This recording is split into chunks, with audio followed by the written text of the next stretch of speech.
Hey friends, welcome to another Monday Musing. My name's Timothy, though some people do call me Tim, and today we're answering a question from one of my players and YouTube supporters, Psyko. He asks us essentially, how do we pull off a town defense scene? He's got one planned coming up pretty soon and was basically just hoping for some insights. I think there's a couple of elements to a town defense scene that are kind of important. There's phases to it, if you want to put it that way.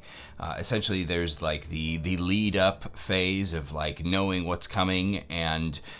setting up the town defenses so that you can have that high level sort of strategic idea of what you're going to do. And then from there you move into the actual scene itself of defending the town, where you have to find somewhere for the player characters to be important to the role of what's going on, instead of just being people in the line with a long waves of enemies kind of boredom scene that can sometimes fall really flat. And then preferably some complications that are going to also lead to additional scenes for the players to interact with. I think in the lead-up phase, what I would focus on is having a brainstormed but loose list of materials that are going to be available. You would definitely want to have a fairly solid,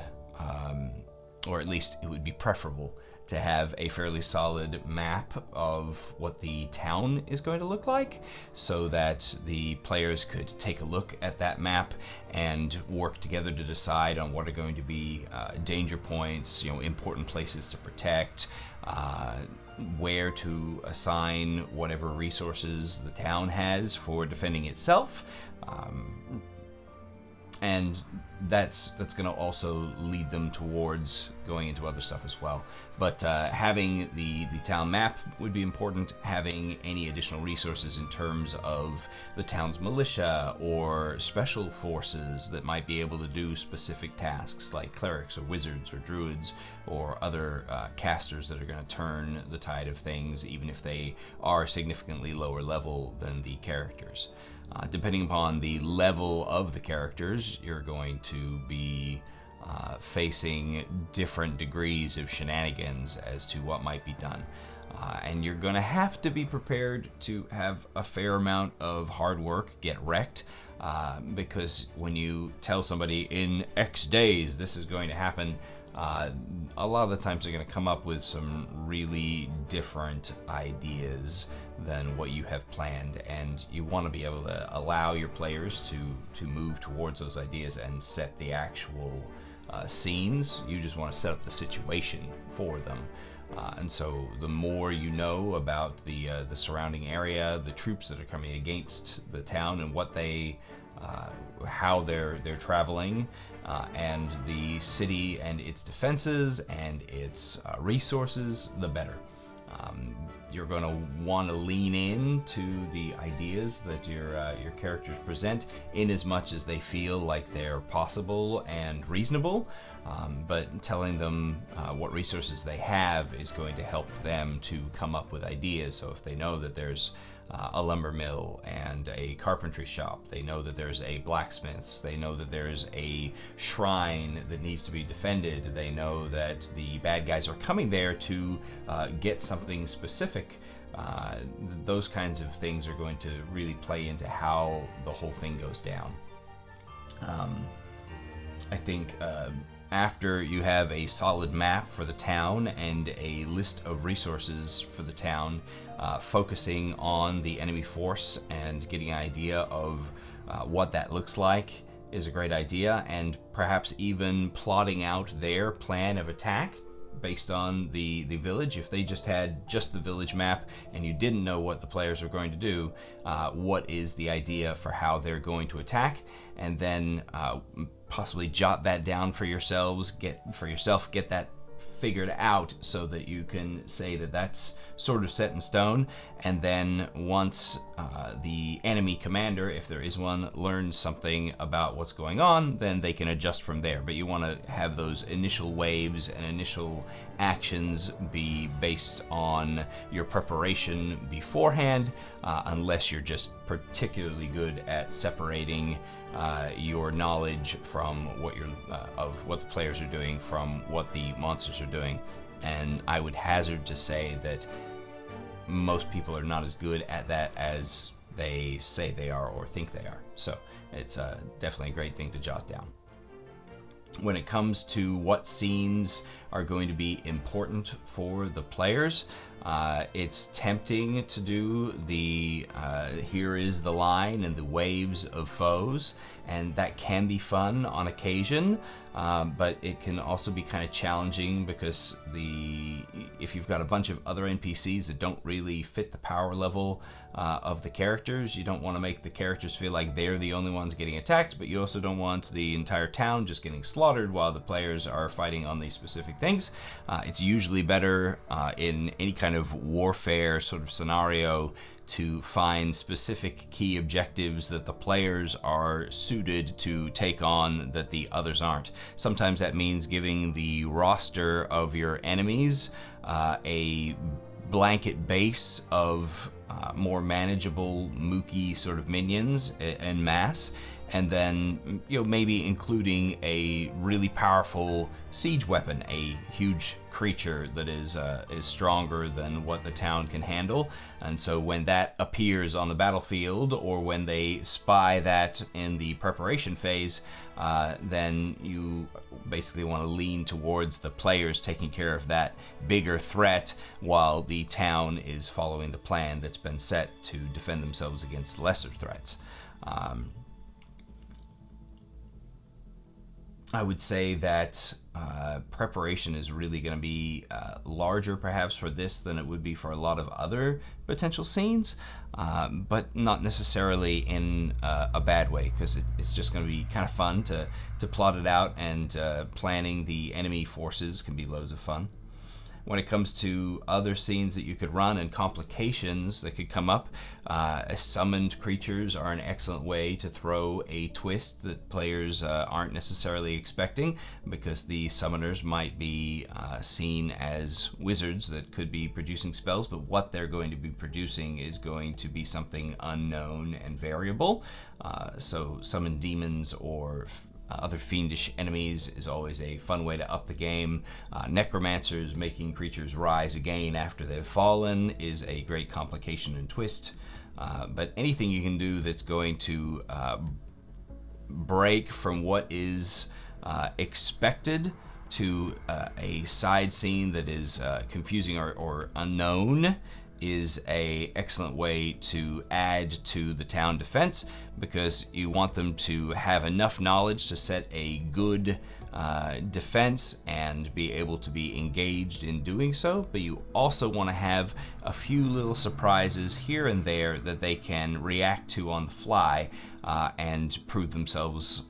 able commanders in the instantaneous field of battle as well.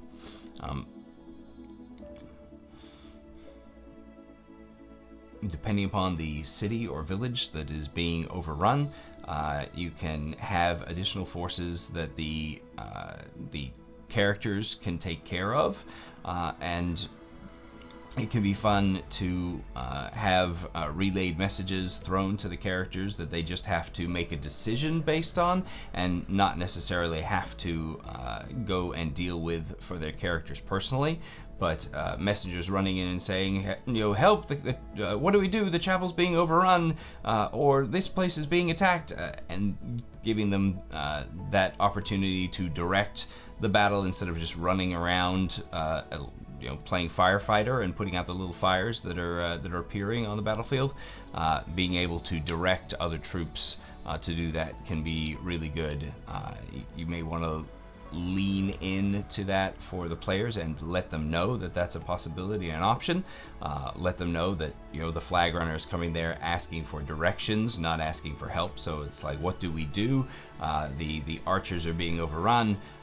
or the like, whatever complications come up that suit your story, just lean into it and let them know that what you're looking for is direction, and make sure that there are consequences to those actions. An easy way to set up the combat side of things is perhaps even just to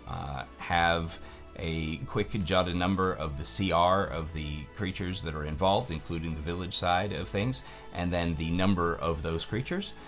and just compare those when deciding how things are going out. I would probably spend a tiny bit of time coming up with a math formula for that, but like off the top of my head, I would probably say that for each step of the CR, if there's a step of difference, then you increase the number of opponents of the lesser side that are going to be defeated by the stronger side, and then by 1 for each step of CR difference in between them, and then just pit the numbers up against each other. So for instance, if you had 10 CR quarters, CR 1 quarters that were attacking a group of 10 CR 1 halves, then for every 2 CR 1 quarters, you'd lose 1 of the CR 1 halves, and for every 1 of these, you'd do the other. So you'd lose 5 of the CR 1 halves, and all 10 of the CR 1 quarters would be wiped out in the process of that. Really simple, just straight numbers, throwing it out there as quickly as you can, just in order to keep the flow of things going, and then that way when you deploy your forces, you can keep track of those as just little numbers and throw them out there. If you've got a bunch of 3x5s, you can write each force of the 3x5 and throw it that way. If you're using a virtual tabletop, you can keep track of numbers of an enemy by using the whatever system of verticality you have. So a number that says plus 20 for height in Foundry, for instance, would tell you that there's 20 of this goblin mob, and then you can open it up to see the CR, and you can arrange them around the map that I would, if I was doing it on Foundry, I would have it the actual town map on there that I would place the forces and goodly forces on. And I wouldn't be terribly afraid to let the players see that map. And what I would do is the information that they are given by the runners and so on and so forth would determine whether the mobs that were there were visible or invisible to them. And that way you know who's where and what's going on, and you can, in short bursts, give them select pieces of information about the town. So that they can make their decisions based on what they've done. They could see where they assigned all their troops, and so they'll know how their defense is going on that front, but they won't necessarily know what enemies are arrayed at every given time, and that way you can sort of simulate the fog of war that comes in those kinds of battles. Anyway, those are the thoughts off the top of my head, and I hope that they are helpful for you, Psycho, and for any others who might find themselves in the situation of setting up a town defense. If you have any further questions, then pop them in the comments, and I'll try and respond in more detail. And if you have any idea of a Monday musing you would like to hear mused upon, then please let me know. And otherwise, thanks for watching. Happy adventuring.